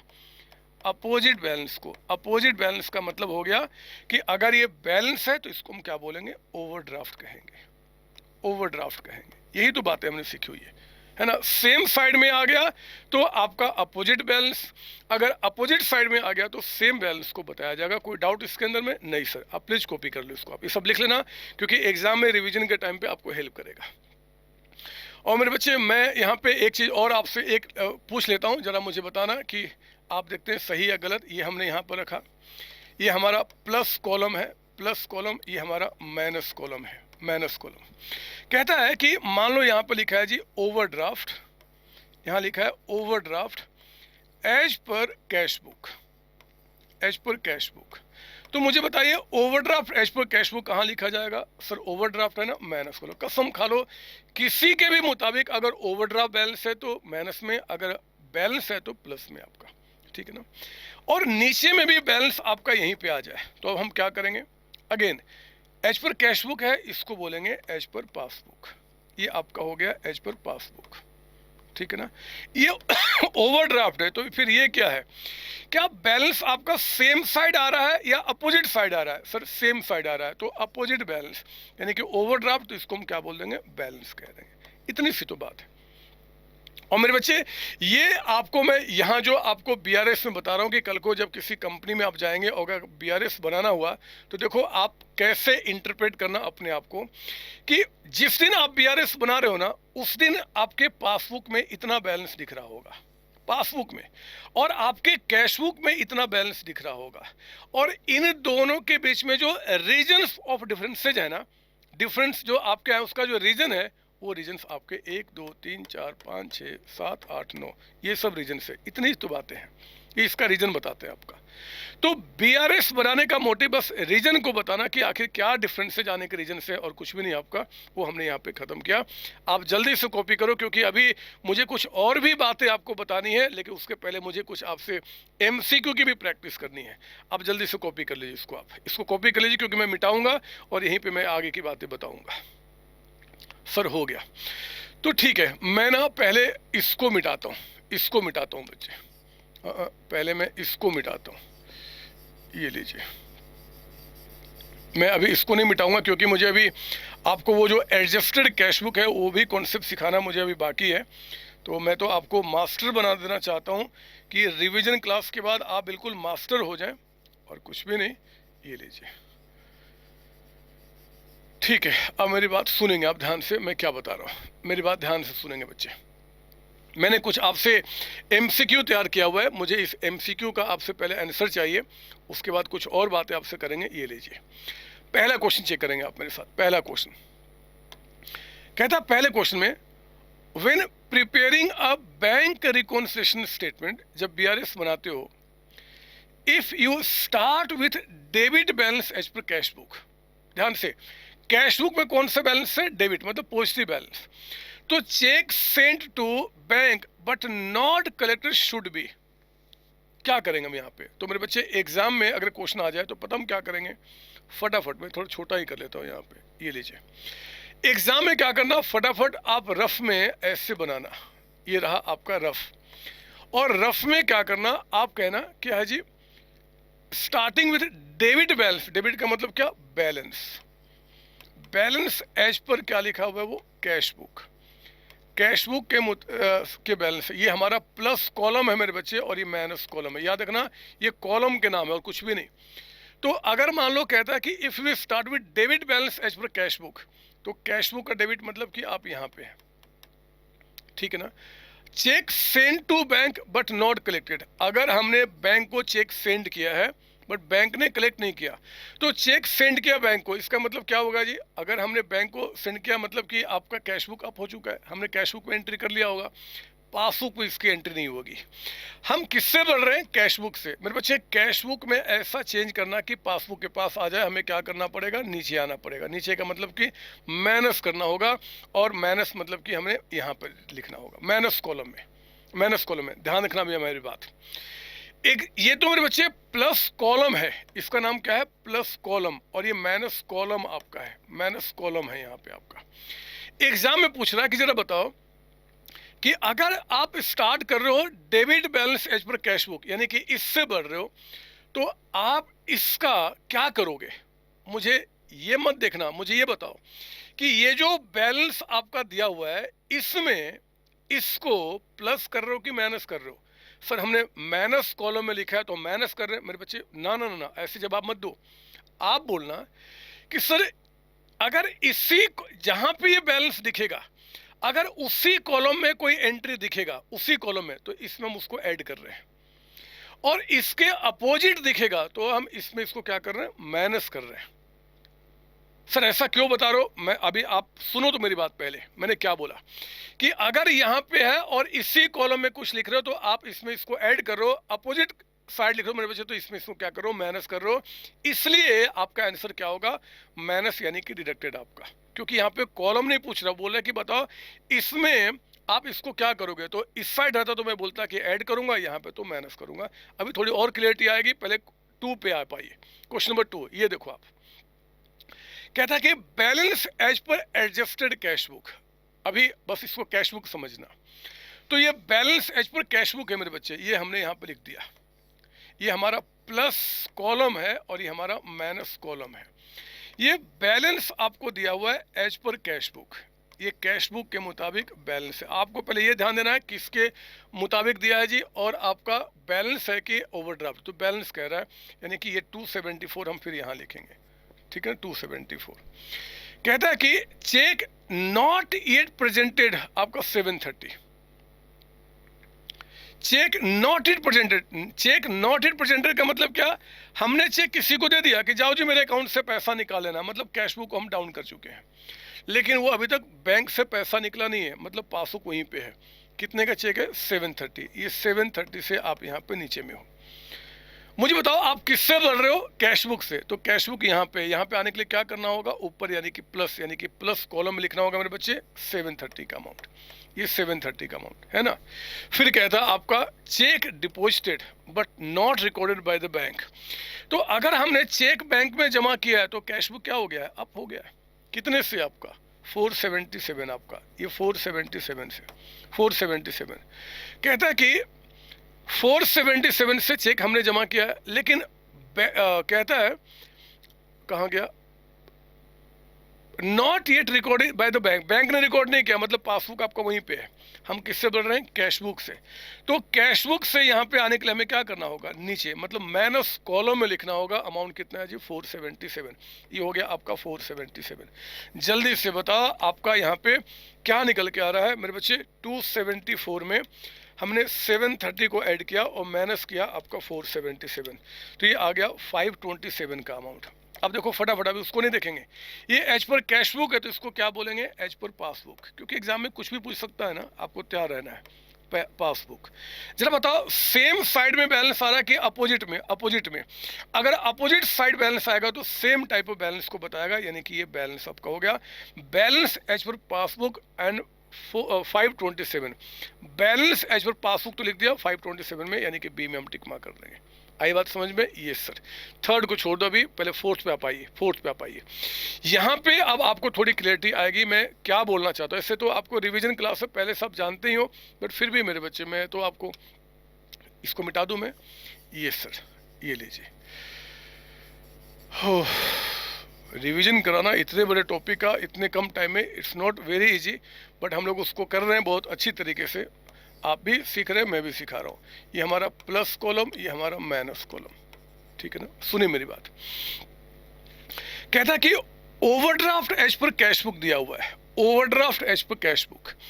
तो जब भी मैं ओवरड्राफ्ट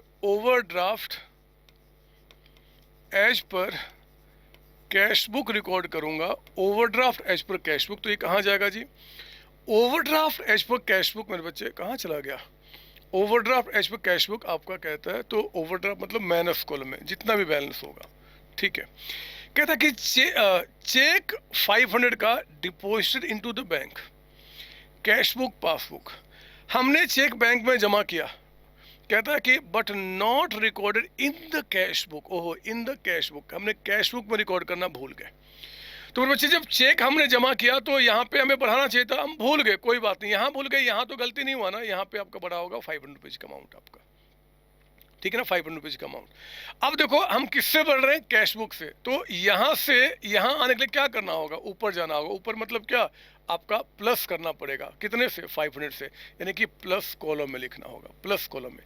अब ध्यान देना, यहाँ पे ध्यान देना मेरे बच्चे, कहता है कि इसका ट्रीटमेंट क्या होगा। देखो ऑप्शन में 4 दे रहा है कि added by 500, deducted by 500, added by 1000, deducted by 1000। तो आप सुनो मेरी बात, मुझे बताओ कि यहाँ जो बैलेंस आपने लिखा है, ये जो बैलेंस लिखा है, क्या इसको आपने सेम साइड में लिखा है क्या, मतलब जहां पे बैलेंस है क्या उसी कॉलम में लिखा। क्योंकि जहां पे आपने बैलेंस लिखा है अगर इसी कॉलम में आपको एंट्री दिखेगा तो इसमें हम उसको ऐड कर रहे हैं, इसके अपोजिट में दिखेगा तो हम क्या कर रहे हैं, उसको माइनस कर रहे हैं। मत कहना कि प्लस कॉलम, वो कॉलम आपसे नहीं पूछ रहा है, वो कह रहा है कि इसमें क्या करोगे। तो मेरे बच्चे अगर इसके अपोजिट लिखा तो हम क्या करेंगे, डिडक्टेड, इसमें इसको माइनस कर रहे हैं। तो डिडक्टेड बाई 500 को ऑप्शन कहाँ दिख रहा है, ये दिख रहा है बी, तो हम बी में यहाँ पे टिक मार्क करेंगे। आई बात समझ में, इसलिए बोला था ये कॉलम के नाम है, प्लस कॉलम माइनस कॉलम। ये नहीं कि प्लस कॉलम में जो भी आएगा हमेशा प्लस ही ऑप्शन होगा, ना ना ना, हमें देखना है कि इसमें ये जो बैलेंस लिख रहे हैं उसके अपोजिट में है तो हम क्या बोलेंगे, यार उसको हम तो उसमें से डिडक्ट कर रहे हैं, और उसी साइड में लिखेंगे तो उसमें हम उसको ऐड कर रहे हैं, ये इसका मतलब होता है ना। तो ये हमने काम पूरा किया।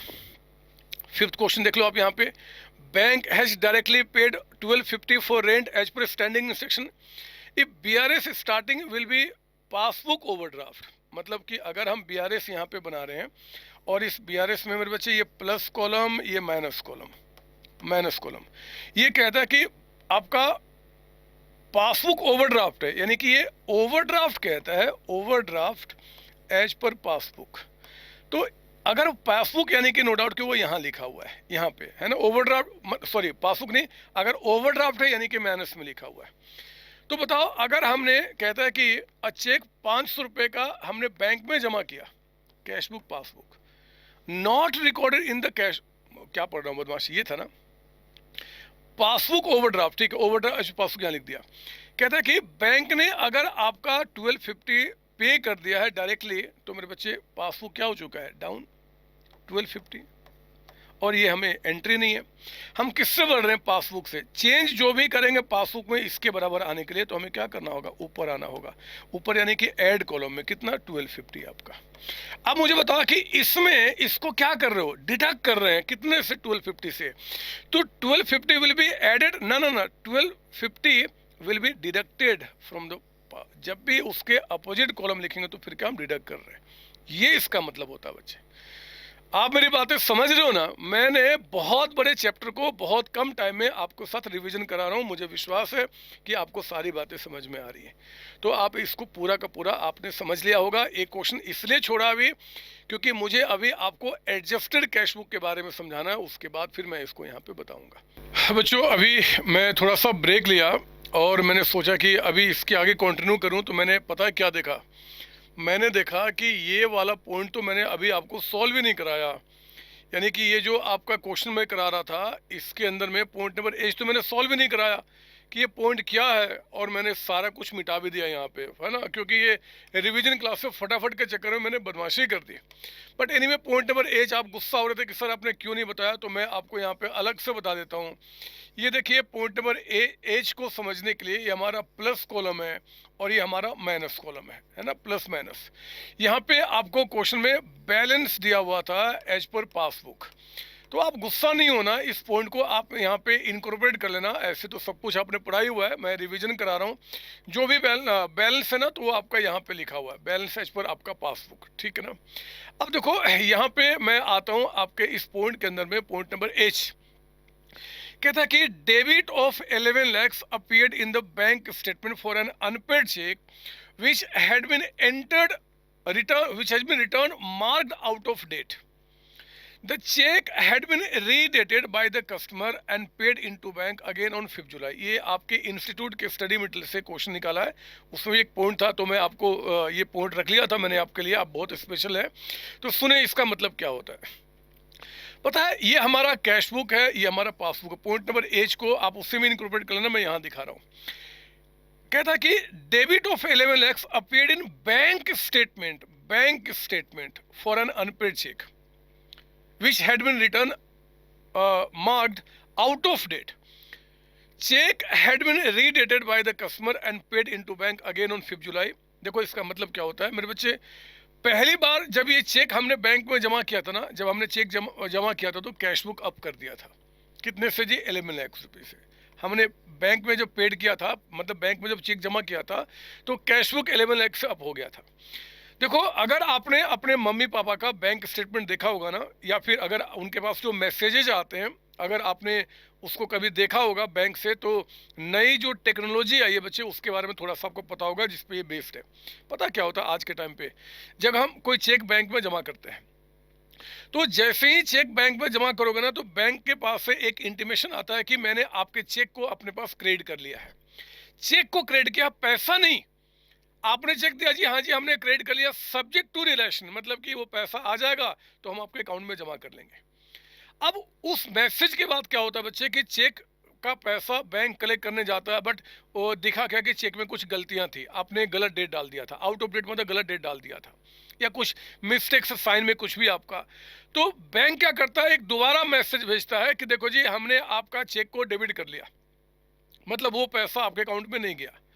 तो आप ध्यान रखेंगे ये कहता है कि अ डेबिट ऑफ 11, इससे इस वर्ड का मीनिंग समझा रहा हूं कि 11 lakhs appeared in the bank statement for an unpaid cheque, जो कि रिटर्न किया गया मार्क्ड आउट ऑफ डेट. का मतलब हुआ कि चेक जब जमा किया गया था तो आपके चेक क्रेडिट कर लिया गया था, अब वो आउट ऑफ डेट है तो उसको हमने क्या किया, डेबिट करके कैंसिल कर दिया.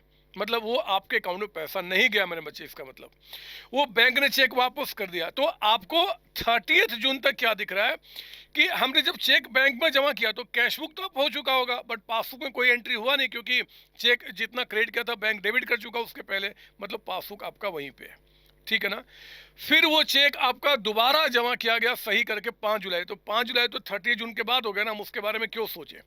30 जून तक क्या दिख रहा है बच्चे, कैश बुक अप है, पासबुक आपका वही है. अगर आप पासबुक से बढ़ रहे हो तो आपको यहाँ से इनके पास पहुंचना पड़ेगा, यानी कि ऊपर जाना पड़ेगा, मतलब प्लस करना होगा, यानी कि 11 lakhs की एंट्री आपको प्लस कॉलम में दिखानी होगी. इसका मतलब होता है. तो आपको ये अंदाजा हो गया होगा अब कि आपको क्या करना, उस पॉइंट को आप वहां पे सही कर लेंगे. ठीक है ना.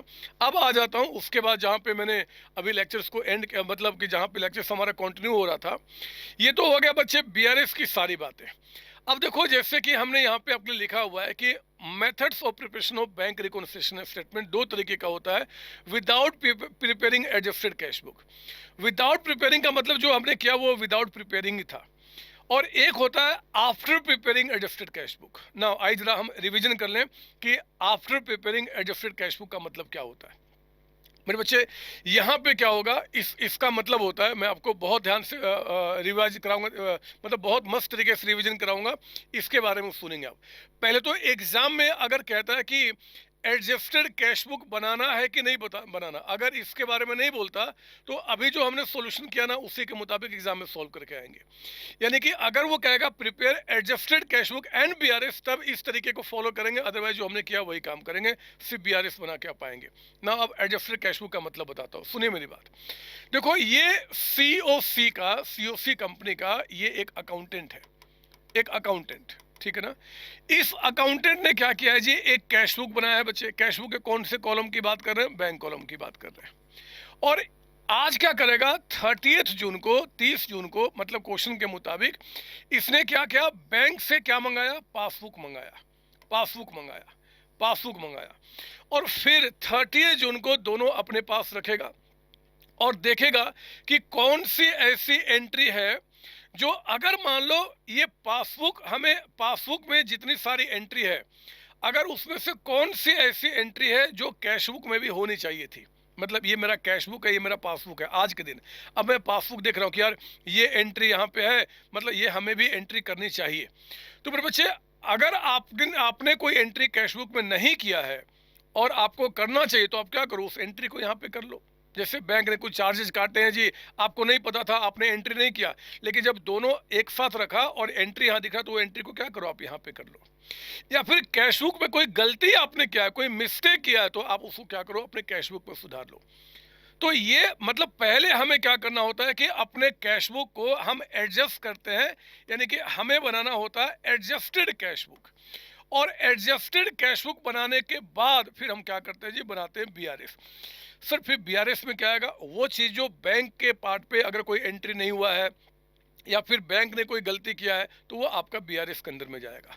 जैसे कि मैं इसी क्वेश्चन में जो मैंने ऊपर लिखा था मेरे बच्चे, इसी क्वेश्चन को लिंक करते हुए मैं आपको दिखाता हूं कि आपका एडजस्टेड कैश बुक का यहाँ पे कॉन्सेप्ट कैसे काम करेगा इसी क्वेश्चन के अंदर में, है ना। इसी क्वेश्चन के अंदर में ध्यान देना, हम लोग रिविजन कर रहे हैं, इस बात को मैं बार बार याद दिला रहा हूँ क्योंकि आप ये सब ऑलरेडी पढ़ लिए।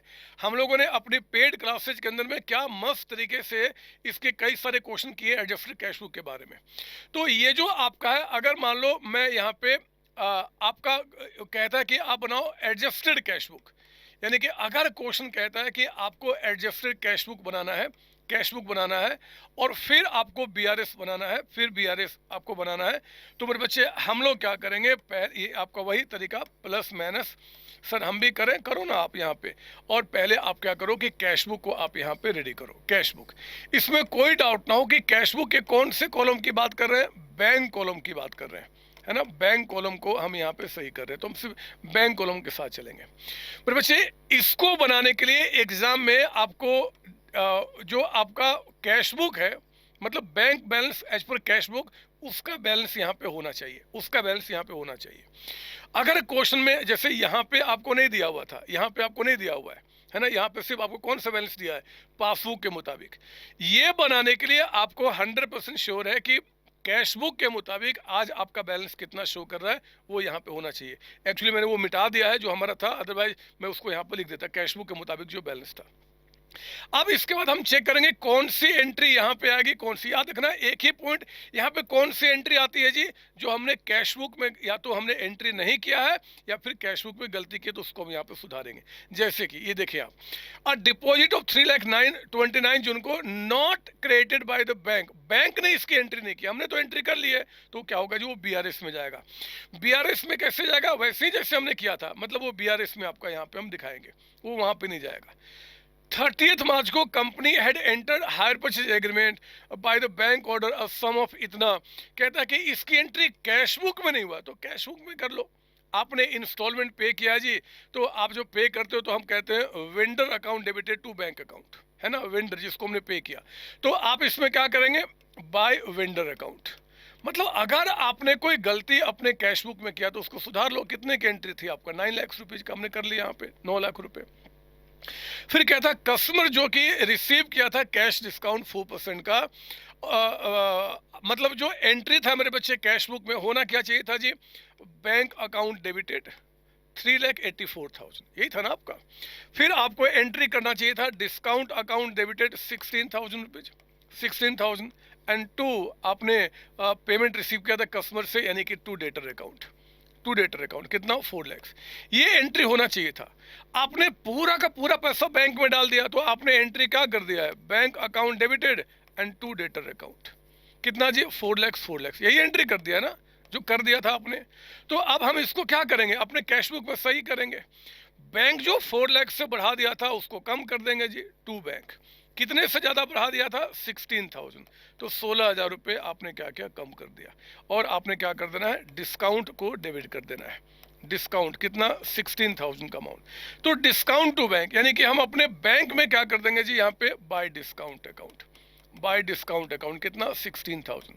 आप समझ लो ना, जो भी गलतियां आपने अपने कैश बुक में की है या फिर जो भी एंट्री कैश बुक में होनी चाहिए थी बट आपने नहीं किया, उसको एंट्री कर लो।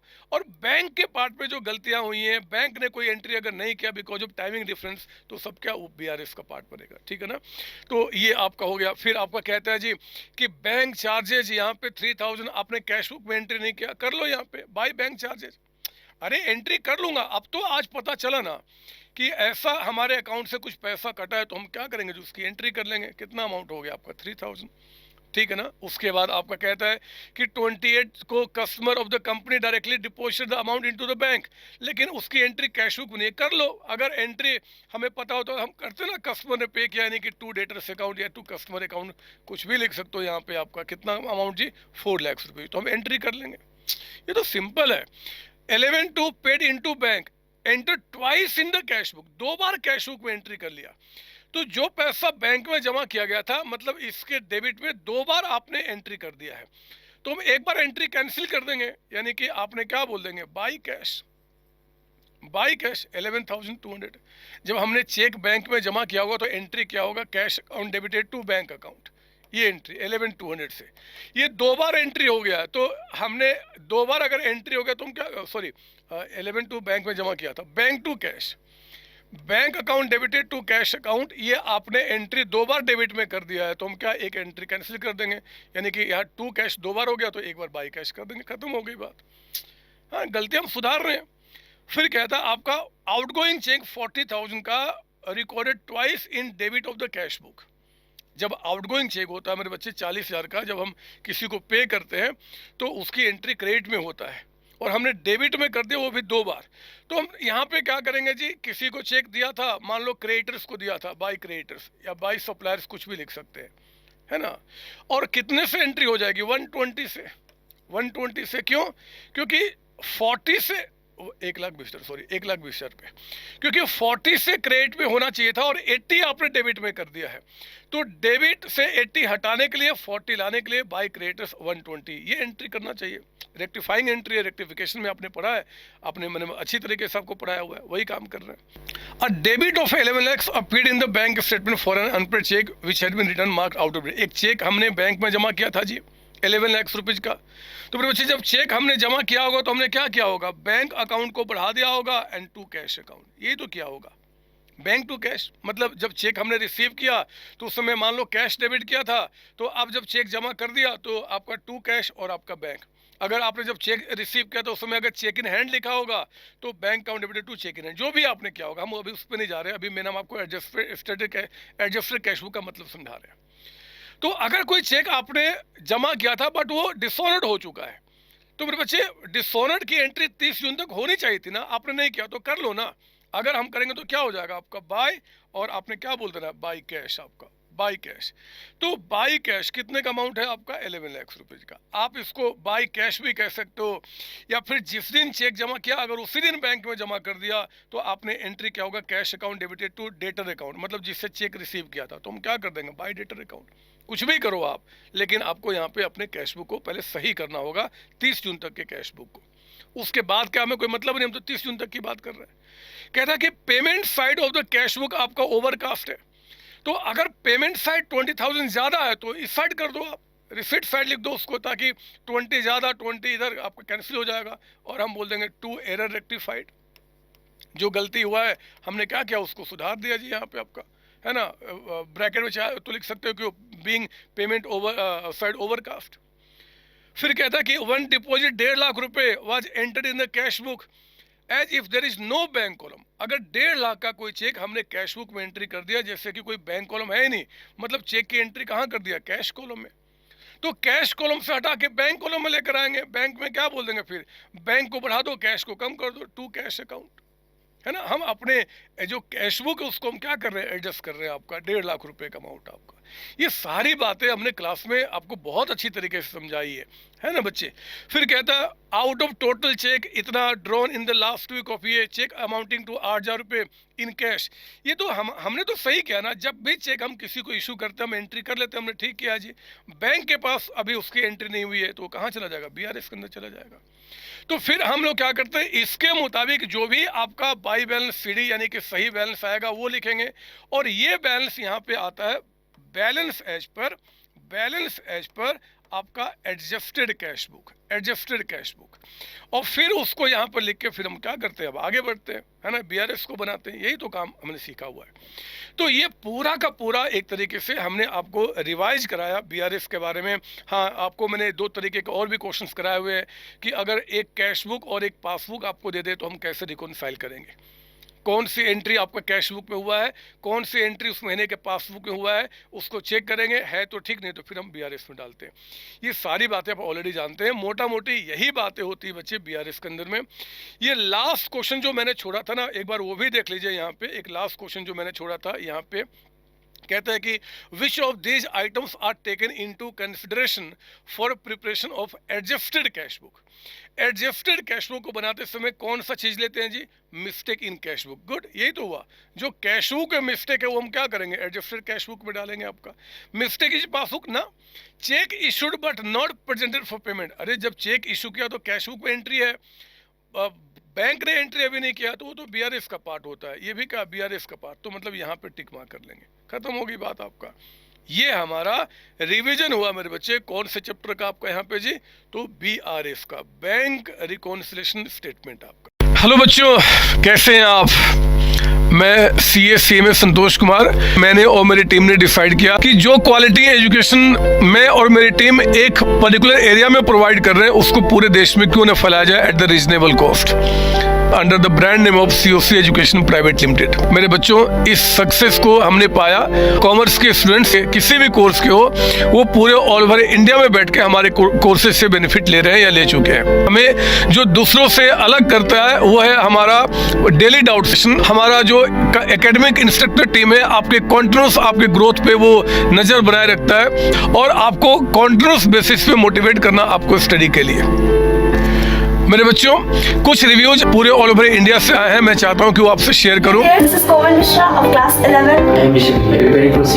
Hello, my name is Anshika and I'm doing CA Intermediate. Ayaz from Bihar, student of COC since class 11th and now I'm founded. I have purchased my CMA Intermediate classes from COC Education. Hi everybody, this is Rahul. I am currently pursuing a CMA finals. मैंने YouTube पर पहली बार संतोष sir का class देखा, उनके पढ़ाने का तरीका मुझे बहुत ही पसंद आया। Very thankful to Santosh sir. He is really a very nice teacher. अगर मैं संतोष सर के टीचिंग स्टाइल के बारे में बात करूँ तो आपको महसूस ही नहीं होगा कि आप वीडियो क्लासेस में बैठो, आप लाइव क्लासेस में बैठो। Santosh sir has cleared all my doubts and he gives a very तगड़ा concept over accounting. Thanks to COC, my concepts are pretty clear, my doubts get clear right away, and I'm even able to score a good mark. इसलिए मैं संतोष sir का दिल से thank you so much कहना चाहता हूँ। आइए आप भी हमारे साथ ज्वाइन करें और सक्सेस के पाथ पे आप भी हमारे साथ अपने सपनों को पूरा करें। थैंक यू बच्चों।